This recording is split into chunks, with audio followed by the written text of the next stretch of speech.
के गरेको म्याडम? यो सपुरका बाती टिप्दैछु। के हो सपुर भनेको?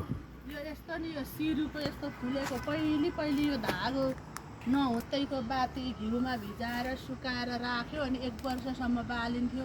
अहिले यहाँ धेरै फुलेको देख्नु टिप्नु लाग्यो।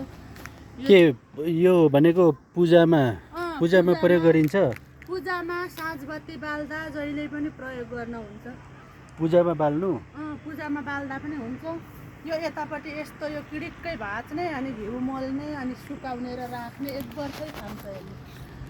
अहिले त यो आधुनिक युगमा कता धागोको कताको केको गरेर बालिन्छ हैन? अनि यो सपुरको बाती भनेको यो त एकदम चोखो अर्गानिक बाती हो नि हैन?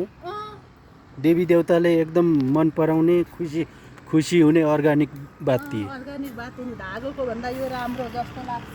ल ल यो एकदम यस्तो अर्गानिकतिर गएकोमा म्याडमलाई पनि धन्यवाद।